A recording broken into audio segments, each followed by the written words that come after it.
eroded. So no, that time that hypothesis didn't come true.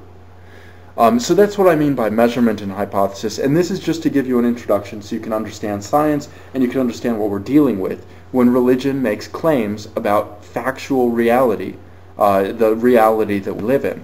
But one of the most central claims of religion is that there is a God, and those claims often, entail a bunch of other things like souls and heaven and hell.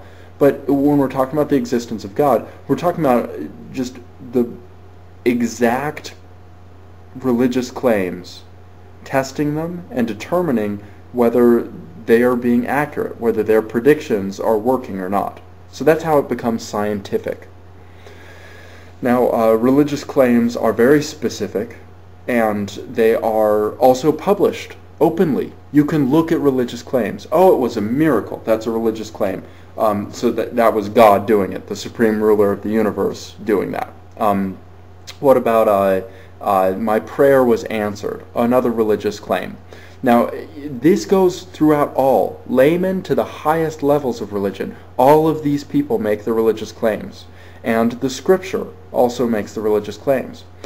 Now, if a religion was true, any one of them, pick any of them, then the religious claims would frequently be correct.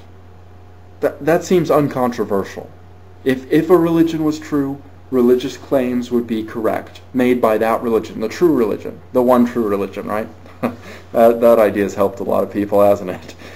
So, if that was the case, then we would have a huge body of evidence with which to work, wouldn't we? We would. Yes, as a matter of fact, we would.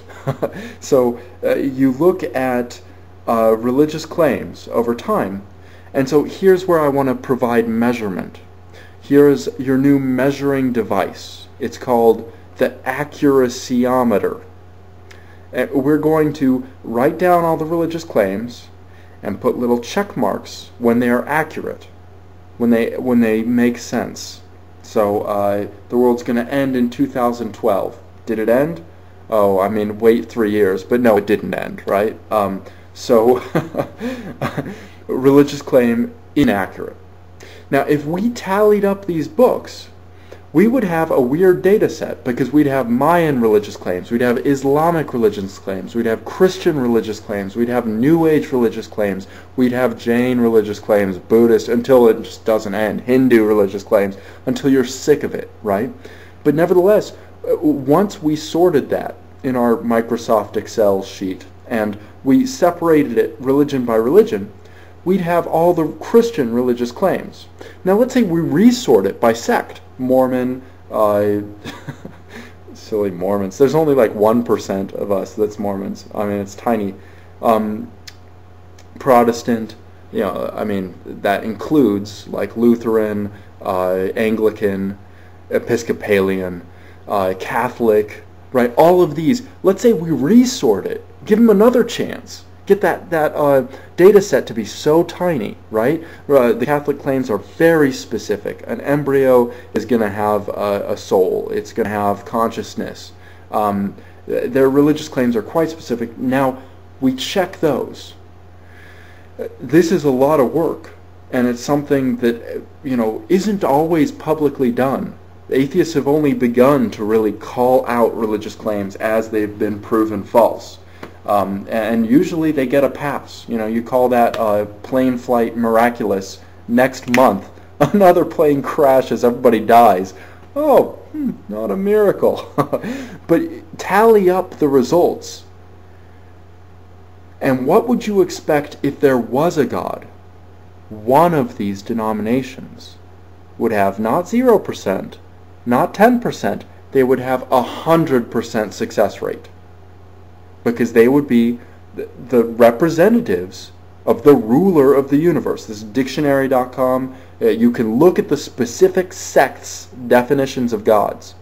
Now, if you want to redefine God, you can do it all day. Do it on some other channel. I've seen it before. Yeah, God is love. You don't believe in love. God is peace. You don't believe in peace.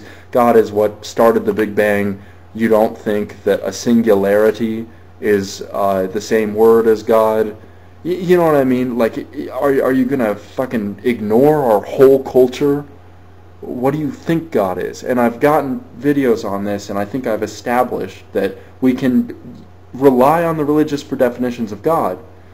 And once we do, and we compare their claims with reality, and the tally sheet ends up religion nil, or religion no better than chance, and reality, the way it is, our accurasometer provides us with just, clear evidence that these religions are false and that there is no God. So that's what I mean by scientific evidence. You match hypothesis to measurement, and you provide results.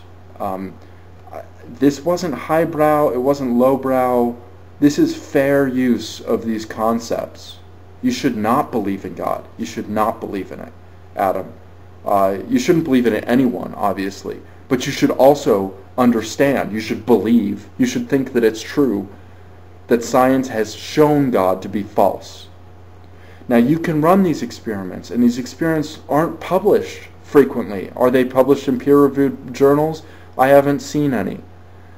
Because scientists, almost all atheists, most scientists are atheists, do it mentally, automatically, because we think about the universe in an attempt to understand it, get what it really is.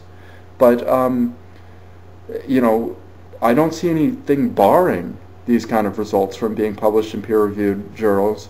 We'll have to throw away that retarded claim about accurasometer, but nevertheless, comparing religious claims to reality is legitimate science. And when it's been done by amateurs like me, it's shown that religion is false, that there is no God. And that's conclusive. It's conclusive.